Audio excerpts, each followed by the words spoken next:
Do the security cameras in the hallway work? I mean, are they actually recording? That's what Elena Morel asked the housekeeper, 36 hours before her husband threw her off a balcony in Bali. The housekeeper said yes. Elena nodded slowly and said, "Okay. 3 days. I can survive 3 days." She was wrong, because her husband Victor had already researched how long that footage was saved before it auto-deleted. 72 hours. And he'd planned accordingly. When police finally watched the recordings, they didn't just see a murder. They saw him measuring the balcony drop on day 1, testing a phone cable's breaking strength on day 2, pacing outside the villa on day 3 at 2:47 a.m., checking his fitness tracker, counting his heartbeats, preparing. And then they found something that changed everything: footage from the resort's parking camera that Victor didn't know existed. It caught him doing something 3 days before the murder that proved this wasn't rage. It wasn't a fight that escalated. It was rehearsal. And Elena wasn't his first victim. She was just the first one he'd successfully killed. If you're watching this and something feels familiar, right now, somewhere in the world, there's a woman on her honeymoon. She's ignoring the pit in her stomach because she doesn't want to ruin the trip. She's making excuses for why her husband insisted on the most isolated villa. She's telling herself that tracking app is just because he cares. She's got maybe 48 hours left. And this video, the one you're about to scroll past, could save her life. But YouTube's algorithm won't push it unless you interact. Comment where you're watching from right now. Not because I need engagement, because that comment tells the algorithm this matters. It pushes this video to one more person.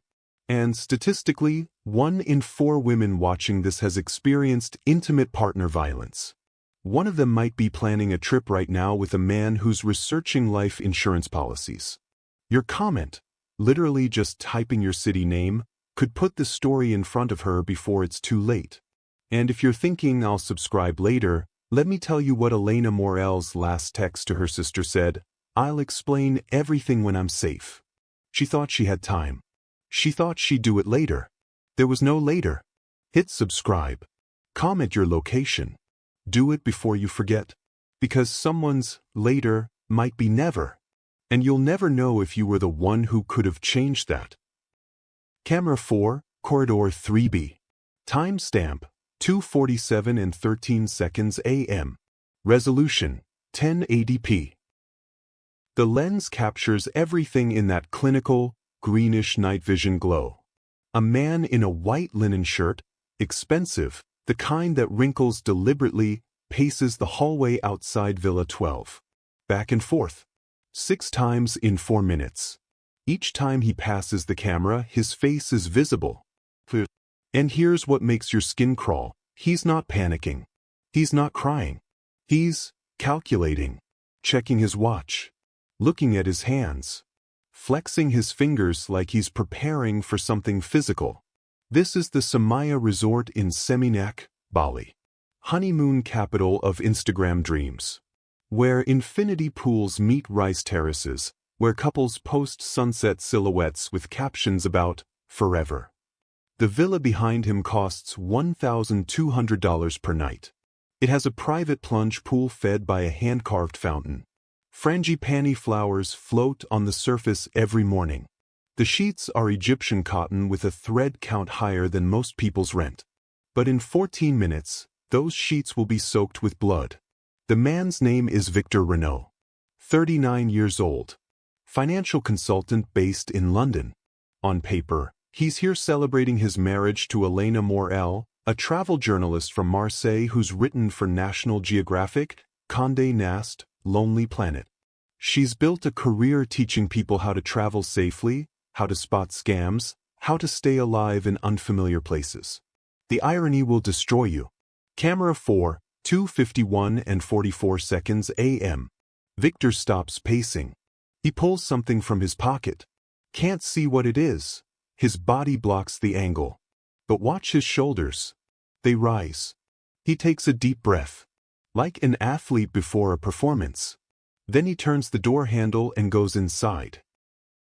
Camera 4, 2:52 and 9 seconds a.m. The door closes. Camera 4, 3:14 and 37 seconds a.m. 22 minutes pass. The door opens. Victor emerges. His shirt is untucked now. There's a dark stain on his right sleeve that wasn't there before. But here's what the cameras captured that prosecutors would replay 47 times during trial. Watch his face. No tears. No shock. No horror. He's checking that same watch. He's nodding, like he's confirming a schedule. And then he does something that makes investigators' blood run cold. He walks back into the villa. Emerges 3 minutes later with his phone. Opens the camera. Takes a selfie in the hallway. Takes a selfie. Checks it. Deletes it. Takes another. Testing the lighting. Getting his expression right. The third attempt he keeps. Then he goes back inside one more time. Camera 4, 3:41 and 18 seconds a.m. He comes out again, different shirt now, and walks calmly toward the resort's main building. His pace is steady, normal.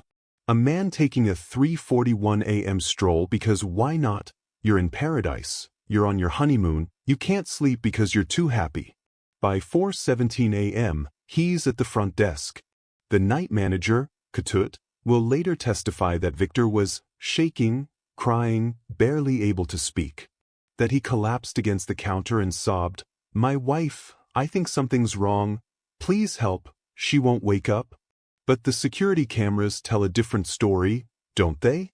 Because what investigators discovered when they rewound the footage from the previous 3 days destroyed every single word of Victor's story.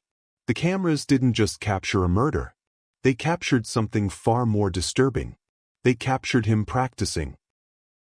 Lled Murr3r wasn't supposed to be in Bali. Not yet anyway. She'd spent the last 3 years building a consultancy focused on crisis management for travel companies.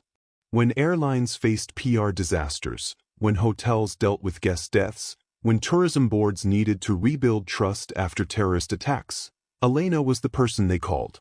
She'd worked the aftermath of the Christchurch shooting, advised hotels in Egypt after the balloon crash, helped reshape safety protocols for resorts in the Maldives after a series of drownings. The job had given her something most people don't have, a professional understanding of how things go wrong. How accidents get staged.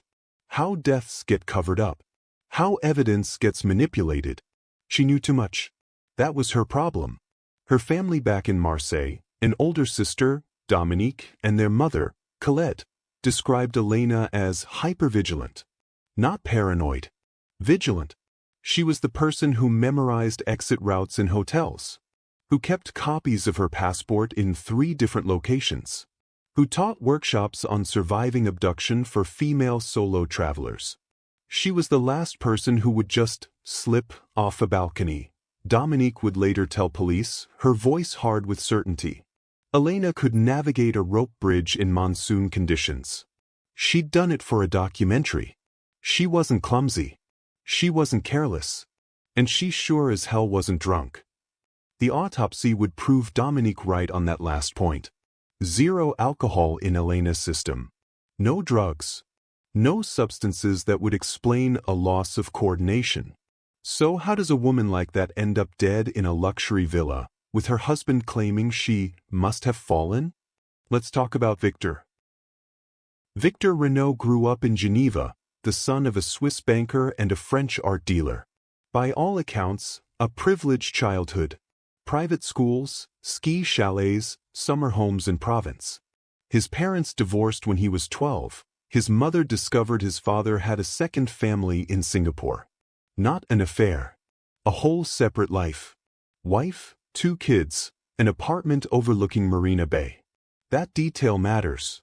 Because when investigators dug into Victor's psychology later, the pattern emerged. He'd learned early that you could maintain 2 completely different realities if you were organized enough. If you compartmentalized ruthlessly enough. If you never, ever confused which version of yourself belonged in which world. He studied economics at LSE, worked briefly for Credit Suisse, then went independent as a financial consultant for high-net-worth individuals. His specialty, according to his website, was offshore optimization and tax-efficient restructuring. Translation: helping rich people hide money. He was good at it, or at least good at looking good at it. The Kensington flat, the tailored suits, the client dinners at Sketch, and the Ledbury. But here's what Elena's sister discovered 2 months before the Bali trip. When Elena finally confessed her fears, Victor was drowning. The flat was rented, not owned. The car was leased. The offshore accounts he managed? Several clients were threatening lawsuits for unauthorized withdrawals. He'd been using new clients' deposits to pay returns to old clients, a classic Ponzi structure that was maybe 12 months from collapse. And then there was the insurance policy. £1.2 million life insurance on Elena, taken out 8 months before the wedding. The agent who sold it remembered Victor specifically asking about international coverage. He wanted to confirm it would pay out if something happened abroad, the agent testified. He was very focused on that detail. Asked 3 separate times. When Elena found the policy documents in Victor's desk drawer, she'd been looking for their marriage certificate to send a copy to French authorities. She confronted him. He had an explanation ready. It's standard for married couples, darling. Especially with your travel schedule. You're always in dangerous places. I worry about you. She'd wanted to believe him. That's the part that haunts her family. She wanted to believe that this man she'd moved countries for, who'd proposed to her on a cliff in Santorini with a ring that cost more than her annual salary, or so she thought. It was cubic zirconia. Investigators later confirmed that this man actually loved her. But Elena had professional instincts. And those instincts were screaming. They'd met at a sustainable tourism conference in Lisbon 3 years before Bali. Elena was presenting on ethical safari operations in Kenya. Victor approached her afterward with specific, intelligent questions about carbon offset programs and local employment models. He wasn't just charming, he was interested. That mattered to Elena, who'd dated too many men who glazed over when she talked about her work. Their first date was at a rooftop bar overlooking the Tagus River. He asked about her childhood in Marseille, her relationship with her sister, her dreams beyond the next assignment. He listened. Really listened. Repeated details back to her weeks later, proving he'd retained them. That kind of attention felt like love, Dominique said. But now we know it was reconnaissance. The red flags started small. 6 months in, Victor suggested Elena route her freelance payments through his firm's accounting system. Simpler for taxes, he explained. She agreed because she hated financial admin. Within a year, she had no clear visibility into her own earnings. He introduced her to his friends as my brilliant journalist, but whenever she got a big assignment, a month in Antarctica, 2 weeks in Kashmir, he'd become quietly distant. Supportive on the surface, but cold underneath. I just worry about you, he'd say. These places are dangerous. What if something happens and I'm not there? The proposal came right after Elena won the Travel Writer of the Year award from the British Guild of Travel Writers. It was the biggest recognition of her career. She was flying high, fielding offers for book deals and documentary series. Victor proposed that same week. In Santorini. With a photographer he'd, coincidentally, arranged to capture the moment. She said just, because who wants to be the cynic in a sunset proposal? Who wants to question love at its most cinematic? The wedding was small, just family, in a chateau outside Lyon. Elena's family found Victor charming but controlled. Her mother used the French word calcul. Calculated. Everything he did felt rehearsed, Colette remembered. Even his jokes. Like he'd practiced them. After the wedding, the control tightened. Victor installed a family safety app on Elena's phone. It tracked her location in real time. Just so I know you're safe when you're traveling, he said. Elena, who'd spent her career advising women on digital safety, recognized the red flag. But she told herself it was different because they were married. Because he loved her. Because she was probably overreacting. You're not. You're never overreacting. If something feels wrong, it is wrong. Write that down. Then came the financial discoveries. The insurance policy. The falsified investment statements from clients. The rent arrears on the Kensington flat that Victor had hidden. And finally, the offshore account in Elena's name, one she'd never opened, never authorized, that Victor had been using to move money and debts. "I'm leaving him," Elena told Dominique on a call 2 weeks before Bali. "I've already contacted a solicitor. But he's planned this whole honeymoon, non-refundable, and my therapist said maybe the trip would give us space to talk. Maybe he'd agree to separate peacefully if we're away from London, away from the pressure." Dominique begged her not to go. "Cancel it. Lose the money. Just don't get on that plane." Elena promised she'd be careful. She'd keep her phone charged. She'd check in every day. The last message Dominique received was on day 3 in Bali. "He knows I'm leaving. I found the ring receipt. It was £200. Everything's been a lie. I'm booking an early flight home. Don't tell Maman yet. I'll explain everything when I'm back in France." That was 6:47 p.m. local time. 9 hours before the security cameras captured Victor pacing outside Villa 12, flexing his fingers, preparing. Stop for a second. If you're feeling that cold twist in your stomach, that recognition of how easy it is to miss the signs, how love can blind you to danger, how abusers perfect the performance of devotion, then you understand exactly why this channel exists. The subscribe button isn't just about true crime content. It's about building a community that refuses to accept comfortable lies about relationships, safety, and trust. Right now, someone watching this is in a relationship where they're finding documents that don't make sense, where they're being tracked for safety, where expensive gifts hide financial manipulation. Your subscription helps this video reach them. And if you're thinking, "I'll subscribe later," remember, Elena thought she had time too. She thought security cameras meant protection. She thought paradise was safe from evil. She was wrong about all three. Don't let later become never for someone who needs to hear this story. Victor chose Bali deliberately. Not for the beaches or the spirituality or the Instagram aesthetic.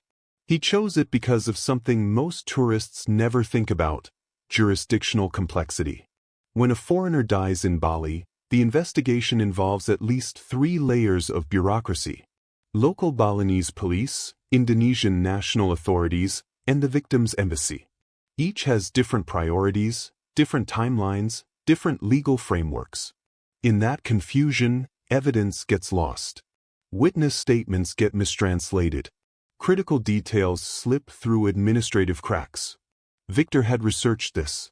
His browser history, recovered later, showed searches for "foreigner death investigation Bali," "how long does autopsy take Indonesia," and, chillingly, "do Bali hotels keep security footage permanently?"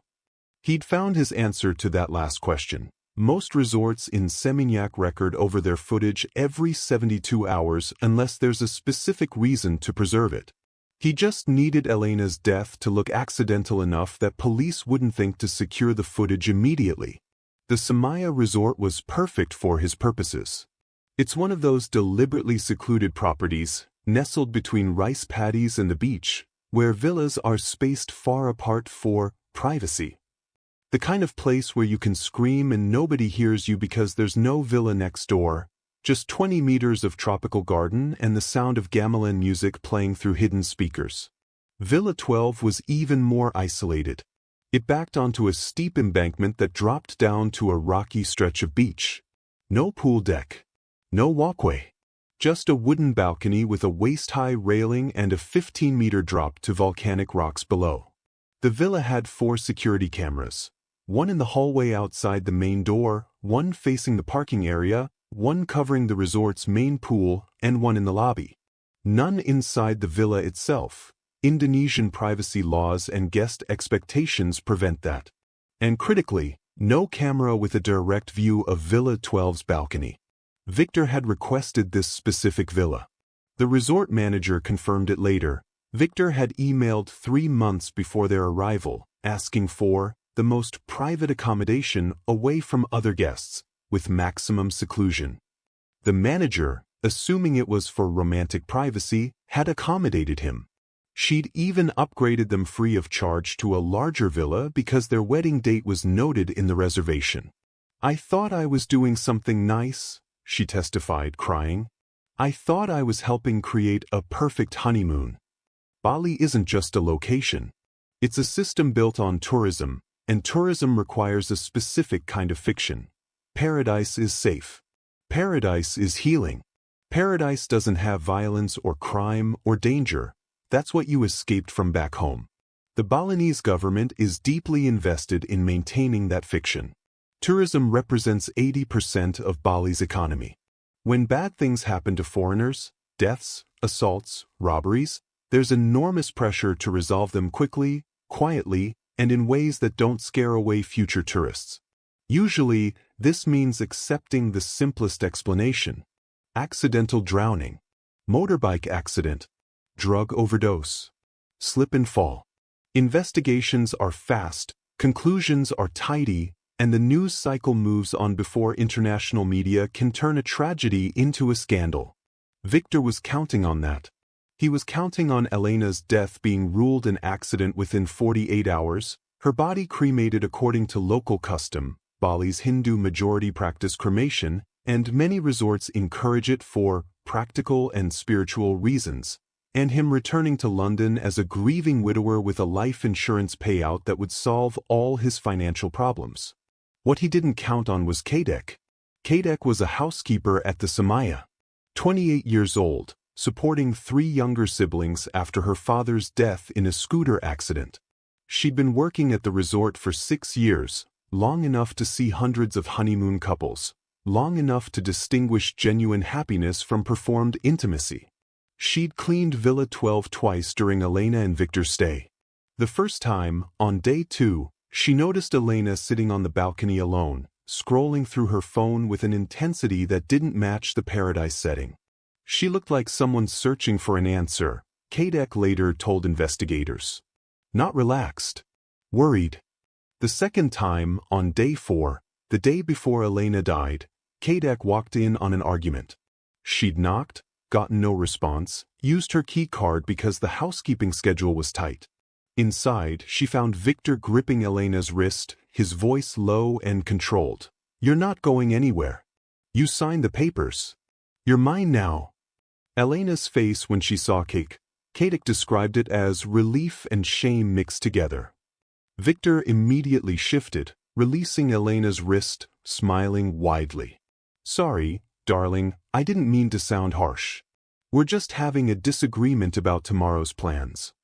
But Lled had seen the red mark on Elena's wrist. And when she returned an hour later to bring fresh towels, she found Elena alone, packing a suitcase. "Are you leaving?" Lled asked quietly in English. Elena looked at her for a long moment. Then, "Do the security cameras in the hallway work? I mean, are they actually recording, or are they just for show?" "They record," Lled confirmed. "Everything is saved for 3 days, then deleted." Elena nodded slowly. 3 days? Okay. "Are you safe?" Lled asked. "Do you need help?" "I'm leaving tomorrow morning," Elena said. "I have a flight. I'll be okay." She wasn't. Here's what the security cameras, forensic evidence, and witness statements later established. 9:47 p.m. Elena and Victor have dinner at the resort restaurant, Breeze. Staff describe them as quiet. They don't speak much. Elena orders the barramundi, barely touches it. Victor drinks 2 glasses of wine. Elena has water. 10:33 p.m. They return to Villa 12. Camera 4 captures them entering. Elena is carrying her phone. Victor has his arm around her waist, but if you look closely, and investigators did, his grip is tight. Controlling, not affectionate. 11:15 p.m. Lights in Villa 12 go off. Visible from the resort's main building. 12:41 a.m. Lights come back on. 1:08 a.m. The villa's Wi-Fi logs show Elena's phone connecting to Singapore Airlines booking system. She's looking at flights. The search history shows one-way tickets to Singapore, then connecting flights to Paris. 1:23 and Elena's phone sends a text to Dominique, leaving TMW. Will explain everything. I love you. 1:27 a.m. Victor's phone shows a Google search. Can life insurance be denied if spouse leaves? Read that again. He didn't search divorce or separation. He searched leaves. As in permanently. 1:44 a.m. Another search on Victor's phone. Accidental death, no witnesses. 2:12 am. Victor's phone GPS shows him walking around the villa's interior. His fitness tracker, one of those watches that tracks steps and movement, goes wild. 47 steps in 3 minutes, all within the villa's footprint. Like he's measuring something. Testing distances. 2:33 a.m. The villa's sliding door to the balcony opens. You can't see this on cameras, but the resort's environmental sensors, installed to monitor AC efficiency, register the change in air pressure. 2:47 am. Camera 4 captures Victor in the hallway. This is where we started. The pacing. The checking his watch. The flexing his fingers. 2:52 a.m. He goes back inside. 2:50 am. Elena's phone's accelerometer registers a sudden, violent movement. The data pattern, according to forensic analysts, is consistent with someone being lifted or pushed. Then impetus. Then stillness. 3:02 a.m. The balcony door slides closed again. 3:14 a.m. Victor emerges in the hallway. Different shirt. He's breathing hard. His chest is visibly moving on the camera footage. But his face is calm. 3:41 a.m. He's walking to the main building. For 17 am. He's at the front desk, performing grief. When police arrived at Villa 12 at 4:39 a.m., they found Elena on the rocks below the balcony. Her body position suggested she'd fallen straight down, not jumped. The angle was wrong for suicide. People who jump from balconies push themselves outward to clear the railing. Elena landed directly beneath the balcony's edge, suggesting she'd gone over straight down. Or been dropped. The medical examiner noted defensive wounds on her arms. Bruising consistent with being grabbed. Fingernail marks on her neck where she tried to pry away hands that were choking her. And here's the detail that destroyed Victor's story. She had a fractured hyoid bone in her throat. That's the small U-shaped bone that breaks in manual strangulation cases. You don't fracture your hyoid bone by falling off a balcony. Victor's story, told tearfully to police, was that he'd woken around 3:30 a.m. to find Elena gone from bed. He'd searched the villa, then checked the balcony, and saw her body on the rocks below. She must have gone out there alone, maybe to watch the stars. Maybe she felt dizzy. I don't know. Oh God, why didn't I wake up? But the cameras showed he'd been awake since at least 2:47 a.m. The Wi-Fi logs showed both phones active for hours. And his own fitness tracker proved he'd been moving through the villa at 2:33 a.m., not sleeping. The investigating officer, Commissioner Lled, was initially prepared to rule it an accidental death. Tragic honeymoon accident, case closed by sunset, tourists reassured. But Kadek, the housekeeper, came forward. She told them about the argument, about Elena's question regarding cameras, about the fear she'd seen in Elena's eyes. Something was wrong, Kadek insisted. I felt it. She needed help.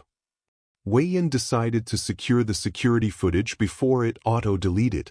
And that's when everything changed. When investigators rewound the footage to the beginning of Elena and Victor's stay, they found something that turned this from a possible crime to premeditated murder. On day 1 at 11:23 p.m., camera 4 captured Victor leaving Villa 12. He walked to the balcony's exterior, the side facing the drop, and stood there for 6 minutes. He was looking down at the rocks, then up at the balcony, then down at the rocks again. He was measuring, calculating trajectory, making sure a body falling from that height would hit the rocks, not the sand. On day 2, at 2:14 a.m., camera 4 caught him again in the hallway. This time he's carrying something, looks like a rope or cord. He enters the villa. 20 minutes later, emerges without it. Police searched Villa 12 thoroughly. They found a phone charging cable behind the bed's headboard, stretched tight between the bedpost and the wall, like someone had been testing its breaking strength. On day 3, the day Kadek interrupted the argument, Victor's internet search history exploded. How much force to push someone over railing? Average weight of 5 feet 7 inches woman. Bali police response time hotels. Do drowning and falls look different autopsy?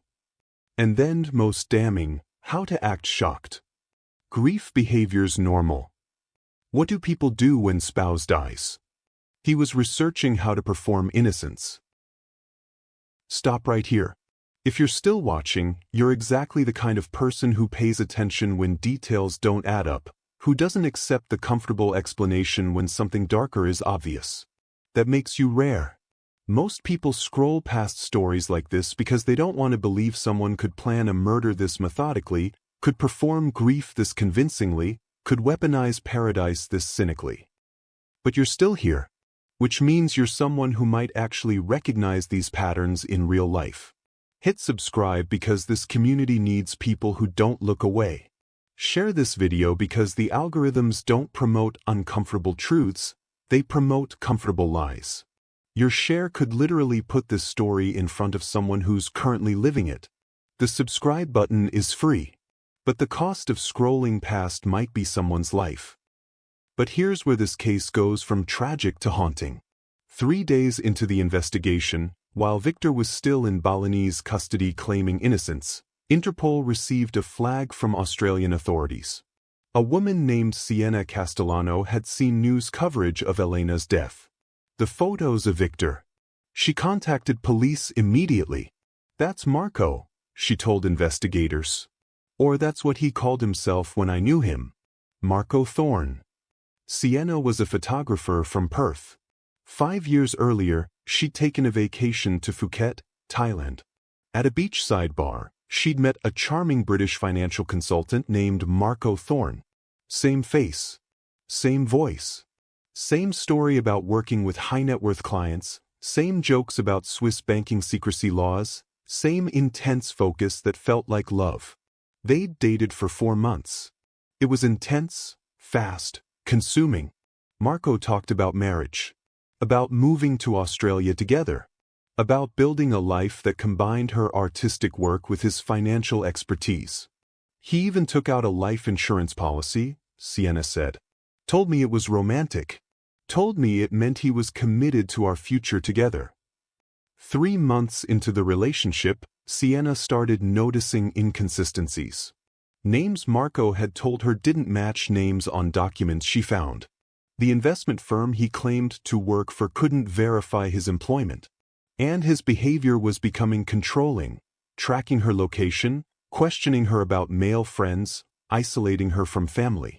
I told him I needed space, that I was thinking of ending things. Sienna's voice cracked when she said this part. A week later, we were on a boat tour of the Phi Islands. Just the 2 of us and the boat operator. We stopped at a quiet cove to snorkel. Marco suggested I swim out to deeper water, said the fish were better there. I did. And then, he followed me. Underwater, he grabbed my ankle, pulled me down, held me under. She'd fought him off. Managed to surface, screaming. The boat operator had intervened, pulled her out of the water. Marco acted confused, concerned, claimed she'd panicked and he was trying to help. But I saw his eyes underwater, Sienna said. He wasn't trying to help. He was trying to drown me. She'd fled Thailand that night. Never pressed charges because she was terrified, traumatized, convinced it would be her word against his in a foreign legal system. She'd spent 5 years in therapy, rebuilding her life, trying to forget. And now she was seeing his face on the news. Different name. Same man. Another woman dead.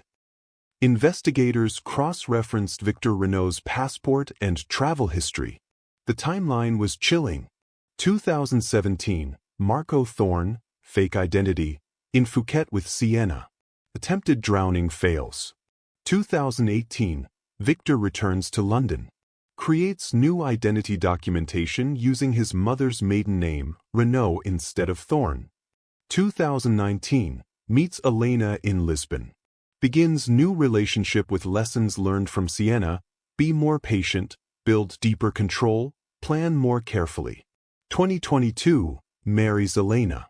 Takes out life insurance. Financial situation deteriorates. Begins planning. 2023, brings Elena to Bali. Executes plan. The pattern was clear. Victor, or Marco, or whatever his real name was, had tried this before. And when it failed, he'd refined his approach. Australian investigators also discovered something else. In 2016, before Sienna, there had been another woman. Yuki Tanaka, a Japanese graphic designer living in Singapore. She'd dated someone matching Victor's description for 8 months. During a hiking trip to Mount Kinabalu in Malaysia, she'd nearly fallen off a cliff. Her harness had been tampered with. The carabiner was loosened just enough that it would fail under weight. A guide had noticed at the last moment. Yuki survived. The boyfriend disappeared immediately afterward, claiming a family emergency in London. She'd never seen him again. Victor wasn't just a murderer. He was a serial predator who'd been refining his technique for years. Targeting successful, independent women. Building romantic relationships as cover. Creating situations, drownings, falls, accidents, that would look like tragedy, not homicide. Elena was the only one he'd successfully killed. And only because he'd learned from every previous failure. Indonesian prosecutors built a case that was nearly impossible to defend against. The security footage, the browser history, the financial motive, Kadek's testimony about Elena's fear, the medical examiner's findings, Sienna's testimony about the attempted drowning, Yuki's testimony about the harness. And here's what broke the case wide open, Elena's own evidence. Investigators found something on Elena's laptop, backed up to a cloud service Victor didn't know she'd set up. It was a folder titled Documentation. Inside were screenshots of Victor's emails to the Samaya resort requesting Villa 12 specifically. Photos she'd secretly taken of the falsified investment documents. A recording she'd made on her phone 2 days before her death, after finding the cubic zirconia ring receipt. If you're listening to this, something has happened to me. Victor has been lying about everything. His finances are fake. The ring is fake. I think our whole marriage is fake. I found a life insurance policy. I'm scared. I'm going to try to leave tomorrow, but if I don't make it, if something happens, please know it wasn't an accident. He's been planning something. I can feel it. Tell Dominique I love her. Tell Maman I'm sorry I didn't listen. The recording played in court. Elena's voice, clear and terrified, speaking from beyond death to accuse her murderer. Victor's defense tried to argue that the recording proved Elena was paranoid, mentally unstable, that her fears were unfounded. But the jury, a mix of Indonesian judges and international observers given the case's profile, saw through it. The verdict came on August 14, 2024. Guilty of premeditated murder. Guilty of attempted insurance fraud. Guilty of unlawful surveillance. Guilty of financial crimes against multiple women across multiple countries. Sentence: 25 years in Karabakan Prison, Bali's notorious detention center. No parole eligibility for 20 years. Victor showed no emotion when the verdict was read. Just that same blank calculation he'd had on the security cameras. Like he was already working out his next move, his next identity, his next victim, except there won't be one. Not anymore. Before I tell you what happened to the other women, and what changes came from this case, I need you to understand something that true crime doesn't usually teach. Elena did several things right. She documented the evidence, she told her sister her fears, she had an exit plan, she asked about security cameras. She wasn't naive. She wasn't stupid. She wasn't asking for it, by any definition. But she didn't know that paradise locations are specifically chosen by predators because victims let their guard down there. She didn't know that life insurance policies taken out shortly before honeymoons are a screaming red flag. She didn't know that family safety tracking apps are abuser tools. And that's why channels like this exist. Not to sensationalize tragedy, but to educate through it. If you've watched this far, you've already learned the warning signs. Isolation disguised as romance, financial control wrapped in helpfulness, tracking sold as caring, violence preceded by methodical planning. Now make that education count. Subscribe so you never miss the patterns. Share this so someone else doesn't become another story. Comment what red flags you spotted early, because your observation might save someone's life. We've built a community of people who refuse to be silent about intimate partner violence, about predatory men who weaponize travel and romance and trust. Be one of them. Click subscribe. Share this video. Comment your thoughts. Because Elena can't speak anymore, but her story can still save lives through you. The Samaya Resort immediately upgraded their security system. Now, every villa has exterior cameras covering balconies and private areas, with appropriate privacy filters. Footage is preserved for 30 days, not 3. Staff are trained in domestic violence recognition. There's a code word guests can use. "I'd like the temple arrangement in my room," that alerts management to safety concerns without tipping off an abuser. Other resorts across Bali followed suit. The Indonesian government, facing international pressure, created new protocols for investigating foreigner deaths. Automatic embassy notification within 2 hours. Mandatory security footage preservation. Independent medical examiners. Interpol database checks for suspicious partners. Kadek, the housekeeper whose intuitions saved this case from being filed away as an accident, received recognition from the Indonesian National Police. But more importantly, she became a trainer for other hotel staff across Bali, teaching them how to recognize signs of abuse, how to document concerns, how to trust their instincts when something feels wrong. "I grew up watching my father control my mother," Kadek explained in an interview with Jakarta Post. "I knew what that fear looked like in Elena's eyes. I knew what that kind of grip on someone's wrist meant. I couldn't save her, I will carry that guilt forever, but maybe I can help save someone else." The Samaya created the Elena Morel Safety Initiative, funding women's shelters in Bali and educational programs about intimate partner violence for both locals and tourists. Every guest checking into a honeymoon villa now receives a small card in their welcome package. On one side, paradise should feel safe.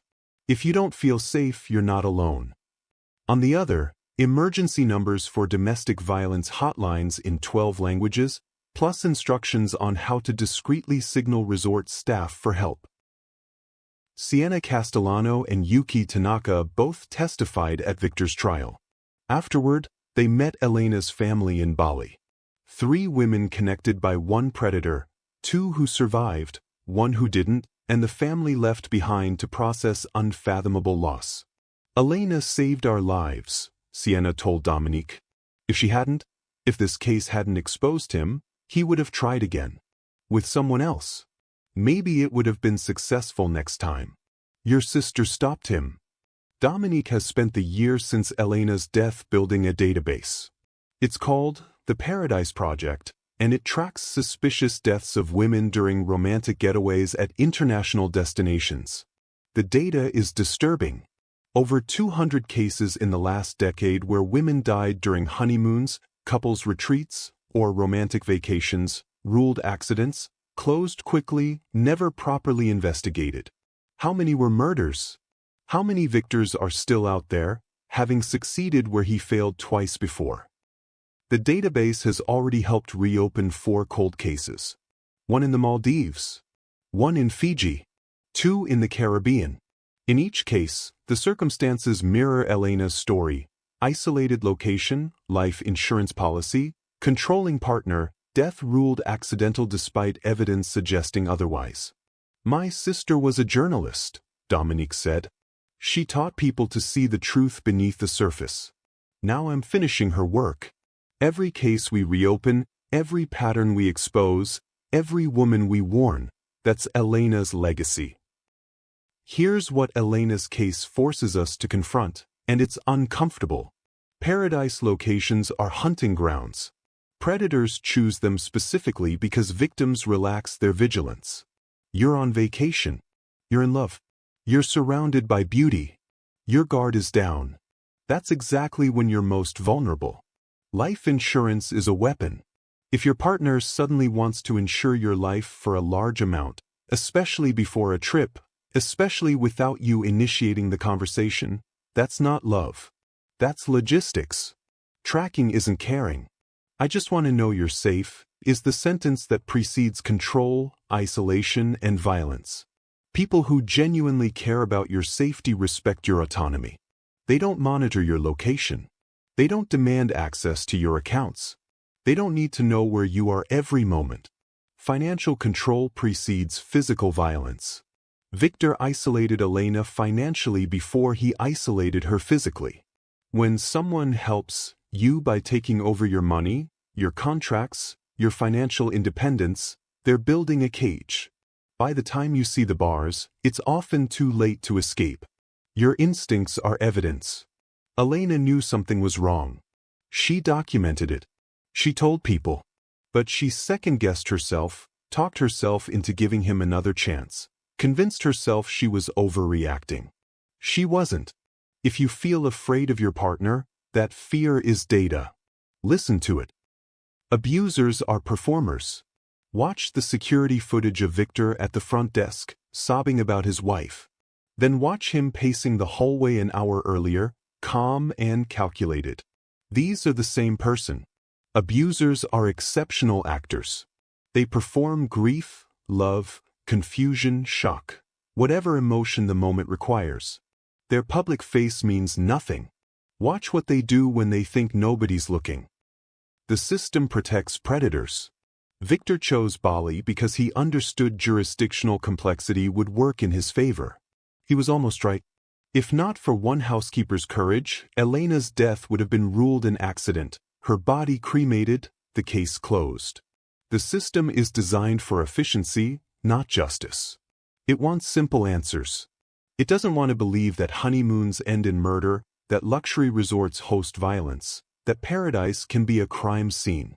But here's the counter lesson, the one that matters most. One person paying attention can change everything. Lled didn't have power. She didn't have authority. She was a housekeeper, someone most guests barely notice, someone the system rarely listens to. But she trusted what she saw. She spoke up. She insisted investigators look deeper. And because of her, Victor is in prison. Sienna and Yuki got justice for their own trauma. For other cold cases are being reopened. Hundreds of hotel staff are being trained to recognize abuse. Thousands of women are learning the warning signs. One person, paying attention. That could be you. Victor Renault is in Carabacan prison, Bali. He shares a cell with 14 other men. The conditions are harsh, tropical heat, minimal sanitation, food that barely sustains. He's attempted to appeal his conviction twice. Both appeals denied. He gives occasional interviews to international media, still claiming innocence, still insisting Elena's death was a tragic accident. Nobody believes him anymore. Dominique Morel runs the Paradise Project full-time now, funded by donations and grants from organizations fighting intimate partner violence. She's working with Interpol to create an international database of suspicious partner deaths during travel. She's also written a book, The Last Honeymoon: How My Sister's Murder Exposed a Global Pattern of Violence, that details Elena's case and the systemic failures that almost let Victor get away with it. Lled still works at the Samaya Resort. She's been promoted to head of guest services and leads the staff training program on domestic violence recognition. She's also studying criminal justice at university, hoping to eventually work with Balinese police on improving investigations of foreigner deaths. Sienna Castellano has become an advocate for attempted murder survivors. She speaks at conferences, works with law enforcement on training, and helps other women who've survived violence from intimate partners recognize that survival isn't the end of trauma. It's the beginning of a different kind of fight. Yuki Tanaka returned to graphic design but now also creates public awareness campaigns about relationship violence. Her work has been featured in campaigns across Asia, using visual storytelling to help people recognize controlling behavior before it escalates to physical violence. The Samaya Resort has become an unexpected leader in hospitality industry safety protocols. Other resorts study their model. They've proven that you can maintain luxury and romance while also prioritizing guest safety. That paradise can be beautiful and vigilant at the same time. Elena's mother, Colette, planted a garden in Marseille with 200 white orchids, the same flowers that were in Villa 12 when Elena arrived in Bali. She loved orchids, Colette said. She wrote about them in her travel pieces, how they grow in the most unexpected places, how they're more resilient than they look. That was Elena, beautiful and resilient, until someone destroyed her. Here's the truth that true crime doesn't usually say clearly enough. This wasn't a tragic accident. This wasn't a crime of passion. This wasn't a good man who snapped under pressure. This was a predator who hunted successful, independent women, who used romance as camouflage, who turned paradise locations into murder scenes, who weaponized love, travel, trust, and beauty. And he almost got away with it. He would have gotten away with it, except for one housekeeper who paid attention, one sister who demanded answers, one prosecutor who took it seriously, one medical examiner who looked beyond the surface, one security system that, almost by accident, captured the truth. The margins were that thin. So when you're watching this, when you're recognizing the patterns, when you're thinking about someone you know who's showing these red flags, speak up. Pay attention. Trust your instincts. Document your concerns. Tell someone. Insist on being taken seriously. Because somewhere right now, there's another Victor. He's charming. He's planning. He's researching paradise destinations and life insurance policies and security camera blind spots. And somewhere right now, there's another Elena. She's successful, intelligent, independent. She's ignoring her instincts because she wants to believe in love. She's making excuses for controlling behavior because she's already invested so much. She's thinking, I'll leave after this trip. I'll deal with it when we get home. She's running out of time. Your attention, your voice, your willingness to see uncomfortable truths, that could be the difference between another closed case and another life saved.